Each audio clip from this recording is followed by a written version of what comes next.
What's the most disturbing piece of audio there is? I can't remember which podcasts, but I think it was a psychology/brain science one. There was this girl who was being recorded in surgery for deep brain stimulation to treat her depression. She had completely debilitating depression her life, just felt like utter garbage every moment of every day. Anyway, they needed to try to find the part of her brain they could stimulate to make her feel better. They'd stimulate one spot, ask for her reaction, and then stimulate a nearby spot. Anyway, they hit the right spot and suddenly she felt okay for the first time in her life. Then the surgeon changed something, and you could hear in her voice like she was being sent back to hell. She said something like, "No, not there, that's the wrong spot, that's horrible," and the surgeon said, "I didn't move the probe to a new spot, I turned it off." She thought some new part of her brain was being stimulated and it was causing her to feel incredibly bad. But that wasn't what happened. The stimulator was stopped and she had returned to the same state she'd been in her whole life after a moment of escape from it. Edit, it was an episode of Invisibilia. The 911 call of Loretta Pickard, a disabled elderly woman who died in a house fire. She was physically unable to get out of the house on her own. There were firefighters outside her house, but due to a miscommunication, they thought the house was empty. On the call, you hear the woman talking as the fire gets worse and she gets closer to death. Since other people are mentioning videos with horrible audio, that one of the nightclub burning down. The sounds of people screaming trying to get out of the crush and then burning to death is just awful. The weepy-voiced killer. He killed women, completely mutilated them and proceeded to call the police while crying about what happened and how he can't stop himself. Then he'd hang up and do it again.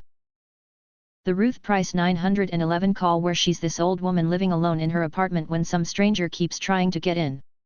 He eventually does and then she can be heard screaming for her life, "I think he was stabbing her." Fortunately, she survived and lived another 14 years. Pretty sure it was used to train dispatch in the past for how horrific the audio is. The 911 call from one of the teachers present at the Columbine school shooting. You can hear the gunshots and the gunmen cheering and whooping. You also hear when they enter the library, which is where they killed the most students. It's chilling. The woman who helped build the case against Jared from Subway by recording him talking about his enjoyment of pedophilia. Listening to a couple minutes of him describing what he's done made me want to vomit. The process of getting this stuff on tape wrecked the woman's mental health, and it's easy to see why. A 911 call of a little girl who had just found her brother in his room after he committed suicide. The most heartbreaking part is when she screams, "Why did you do it?" I'm sure others have mentioned it, but one that really, truly upset me was when a poor delivery lady had mistakenly driven into flood waters. She called 911 and the dispatcher was cruel beyond words. I'll never forget it. The 911 call of the lady stuck in her car in a flood and the operator is so unhelpful, she ends up drowning on the other end of the phone. That 911 call from the guy trapped in one of the Twin Towers. The cult leader from the documentary Keep Sweet, Pray and Obey, where he records his rape of a young girl in his secret room in which only the most devout followers are allowed. It's haunting. The 911 call of the woman whose chimp was eating her friend's face.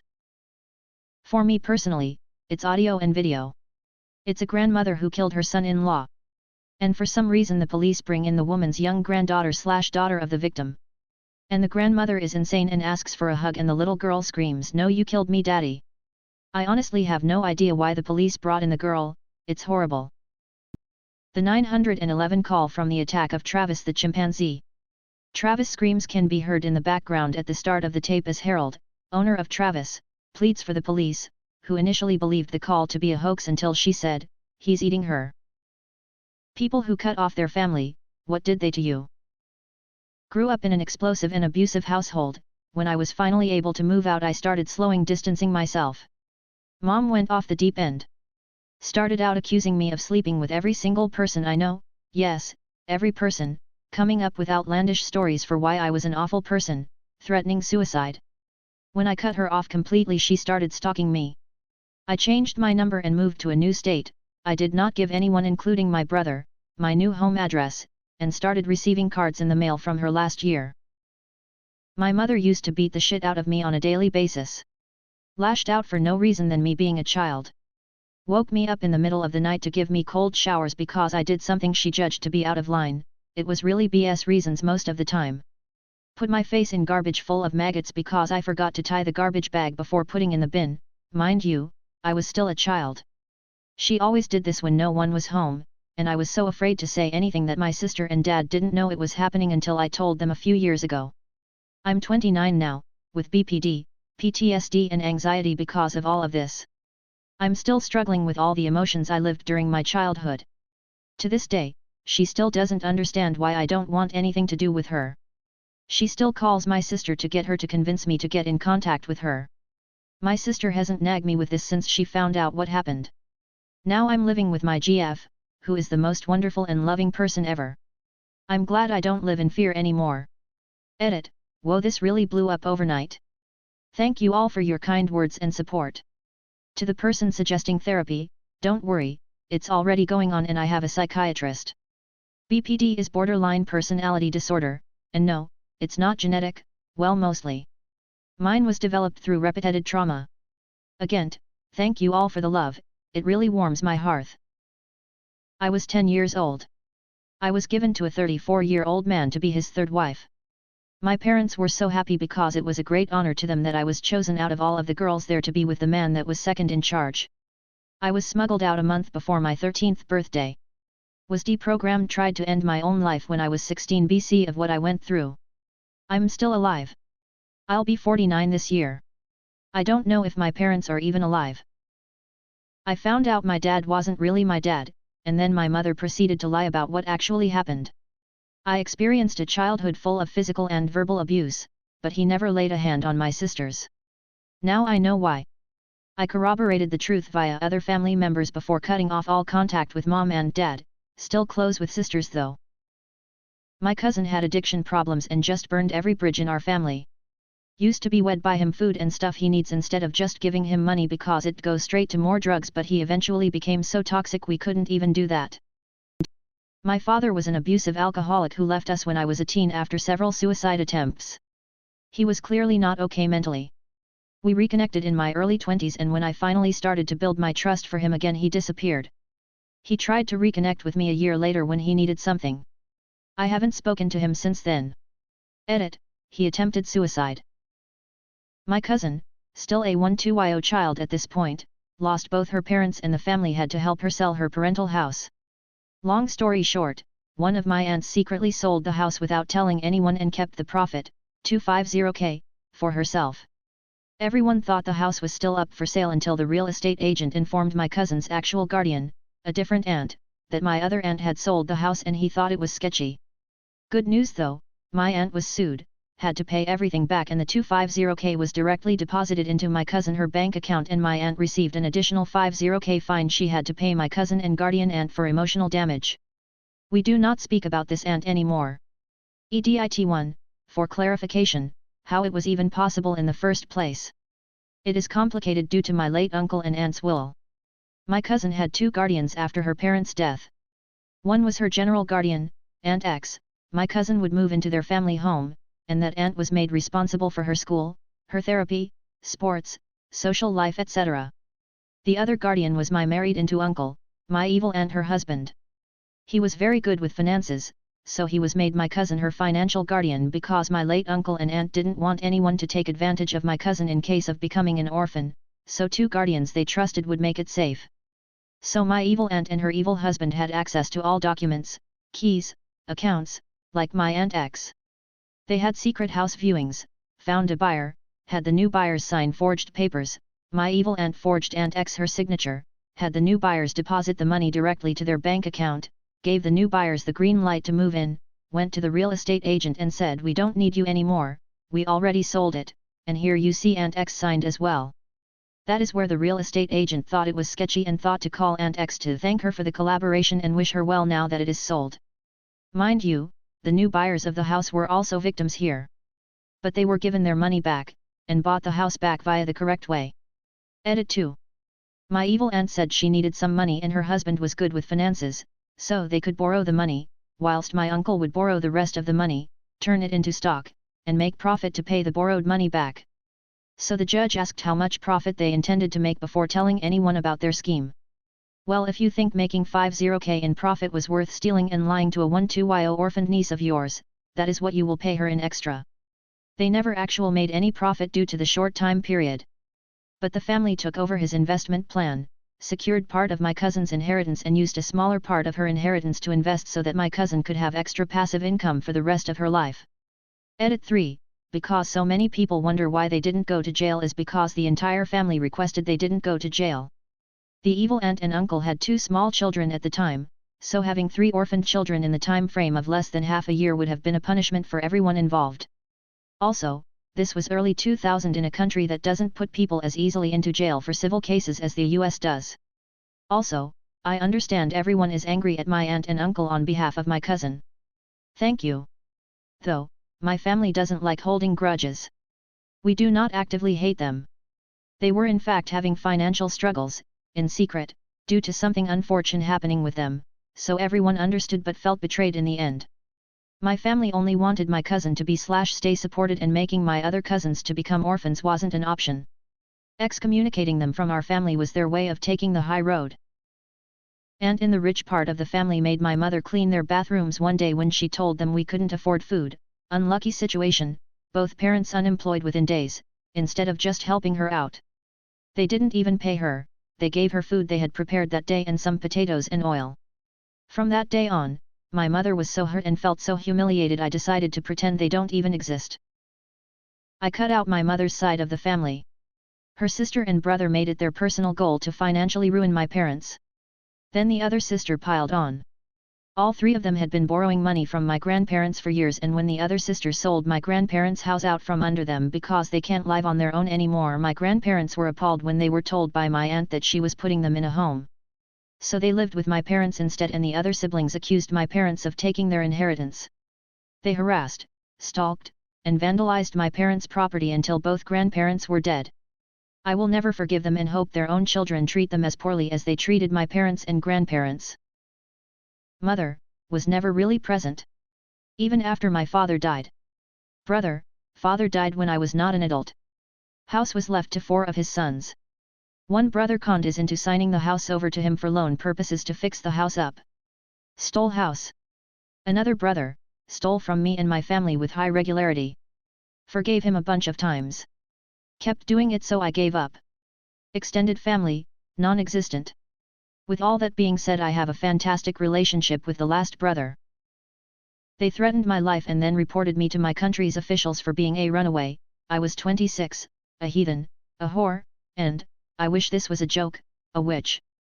All are crimes in my country. So yes. I have nothing to do with them anymore. My sister was cut off about 10 years ago after several incidents involving her spreading rumors about me at my work for a 3rd time. She told one of my boss that I was a hard drug user. I never touch the stuff.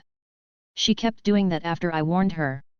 I cut off the rest of my family when I confronted them about multiple historical events of physical abuse and torture from when I was a kid. They refused to talk about it and were verbally abusive about it. I cut them off about 5 years ago, and my life has taken a positive turn since. I grew up in a family that looked perfect from the outside. 4 kids and parents as a solid unit. One thing we never talked about was Dad's explosive anger, which led to episodes that he would never apologize for. Just be nice later and we would all just brush it under the rug. Cut to my age of 31, and I had been working with my father as a financial planner for 6 years, helping grow our client base. My mother and younger sister work with us as well as assistants. Only problem is every 6 months to a year I'd get fired by my dad. Massive blow up and a fuck you, I have everything and you have nothing. Get out and I will never talk to you again. Then he would be nice in a day or 2, make some promises to put things in writing, and we'd all just forget it. But you only want to bring up that contract so many times before you worried you would cause another episode.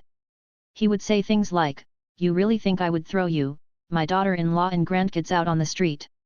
You would think no, of course not, it is what you threaten, and I do get scared, but no, he wouldn't actually do that. Surprise, that's what happens. Business value almost triples. He tortures me until I lose 17 pounds, and I'm a skinny guy, and I quit. Walk away with nothing. We end up hiring a company that works with family businesses for over 20k to help solve our family crisis. Specialists, psychologists, and lawyers all involved. They write a report after interviewing every family member multiple times for hours and hours, including my siblings that don't work there. Report comes out, my dad loses his mind. Fires the company that wrote the report. I make peace that it is all over. Start interviewing to just work at the bank.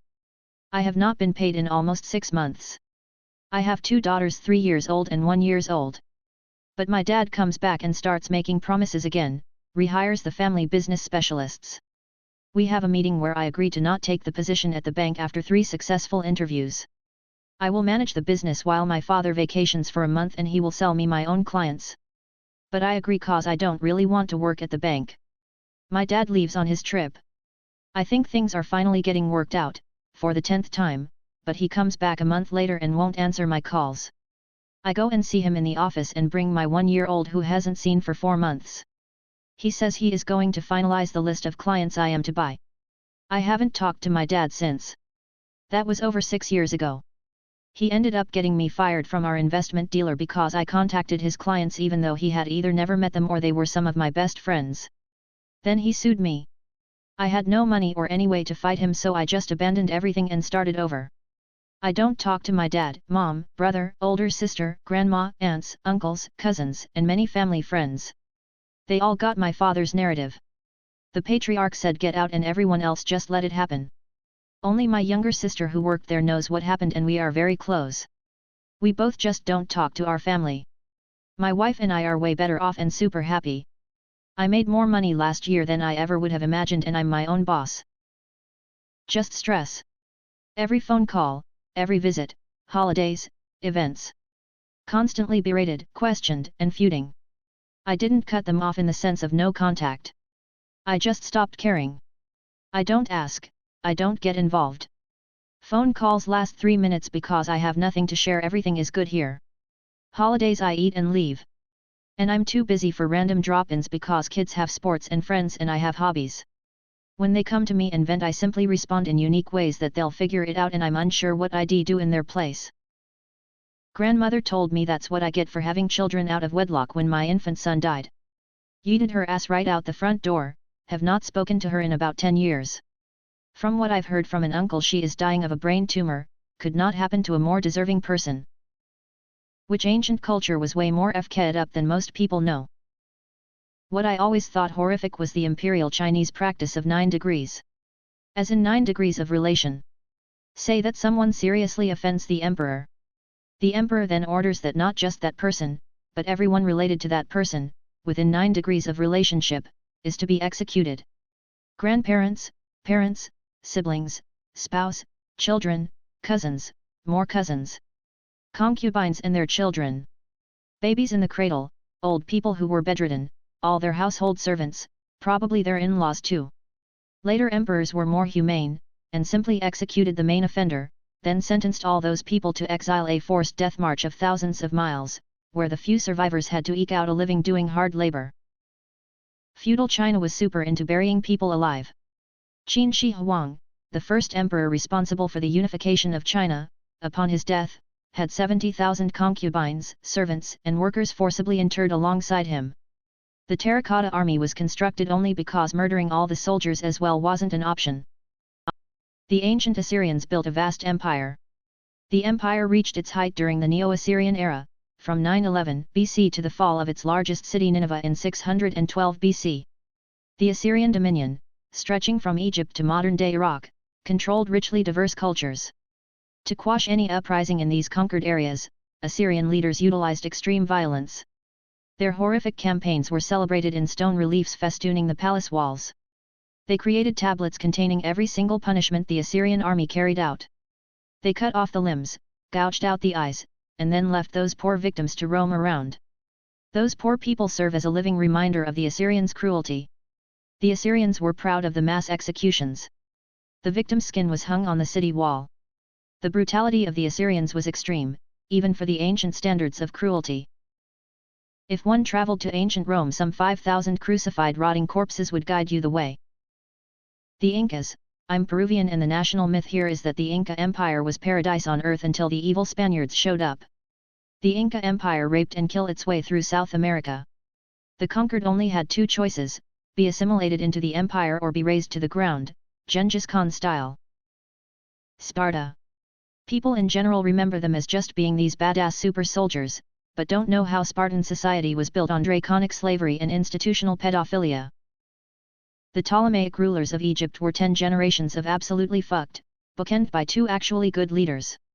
Ptolemy and Cleopatra.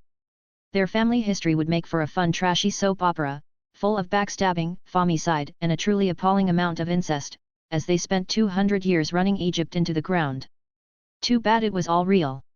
And yes, Cleopatra was one of history's few inbreeding success stories. She managed to get all the best traits of her insane family, and none of the bad ones. If you've got a little time, listening to Blue at OSP lose his mind, trying to describe the Ptolemaic kingdom is hilarious.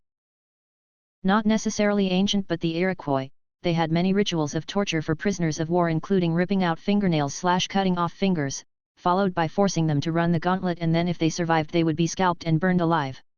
The real correct answer though is that every group of human beings was by our current moral standards absolutely brutal. Nothing the Iroquois did here was unique or particularly worse than many other groups. I just haven't seen anyone mention them in this thread yet, so I figured I would. Sparta. Sparta has a reputation as no-nonsense badasses who dedicated their lives to become ultimate warriors. People know they were ruthless and had slaves, but the total depravity and sheer stupidity of Sparta eludes common knowledge. Sparta was an extremely oppressive state where a small elite enslaved 90+% of society and killed them for sport. But being in the elite wasn't much better. The education system was pure abuse, and produced traumatized close-minded men incapable of anything else except heaping the same brutality on the next generation. The elite Spartiate class was a closed class. You couldn't become one no matter of your services to Sparta, but it was possible to lose Spartiate status.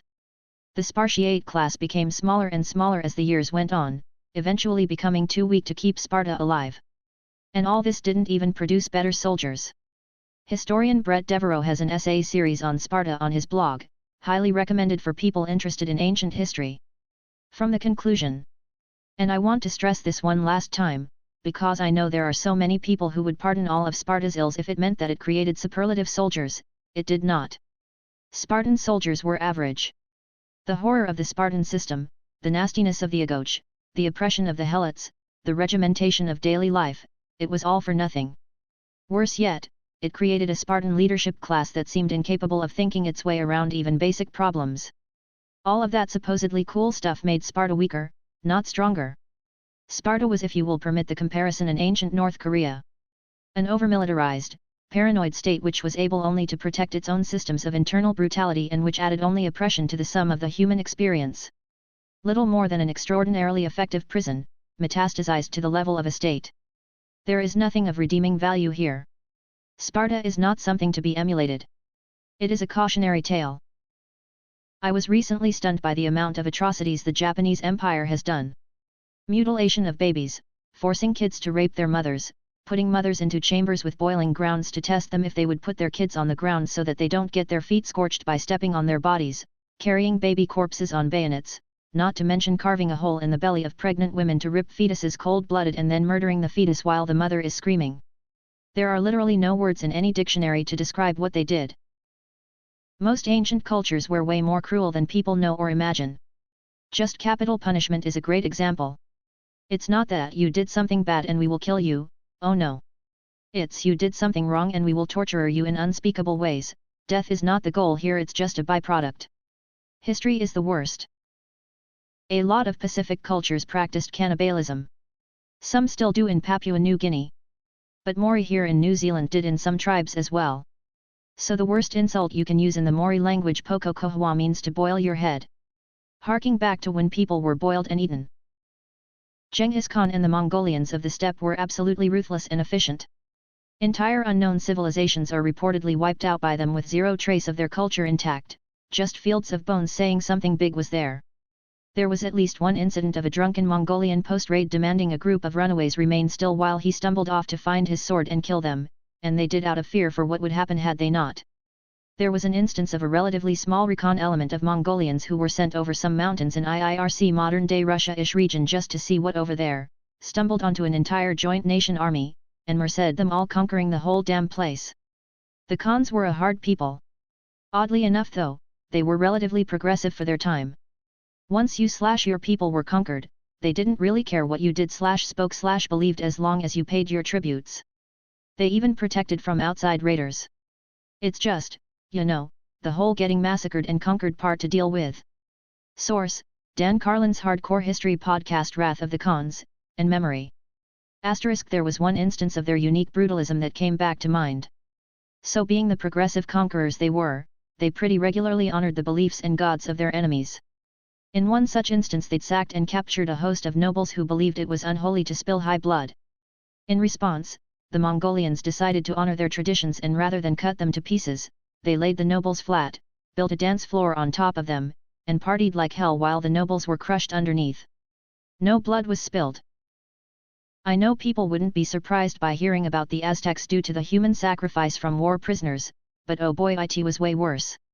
If I recall correctly, there was a moment of betrayal that happened from, and I'm doing this from memory, they decided to break peace by killing a princess-like figure by removing her beating heart, and when inviting her father to an ominous meeting showing a boy wearing her skin and clothes. *Edit. For those in the comments trying to say this is a distorted view of Mesoamerican painted by the empires that crushed them. Why can't you just accept that yes, their genocide is horrific, but they weren't angels either? It is not hard to see both things as horrible and disgusting. This very thread is proof humans everywhere can be horrible. That just makes them human. The Romans are looked up to this day for their achievements, and you still have Crassus making their soldiers collectively stab their own as punishment for losing to the slaves they would later crucify and torture. You have Japanese monks have a heartbreaking last stand with guns against their most famous conqueror, and you can still read sources about how they had a whole romance with preteen monks and prostitutes, which was seen as perfectly normal at the time. History is full of incredible people, and incredibly horrible people. 10 million Africans died under the reign of King Leopold II of Belgium. Absolute horrific brutality. He belongs in the same category as Hitler, Stalin, and Pol Pot. Sorry, not very ancient, but his name doesn't come up in these discussions enough.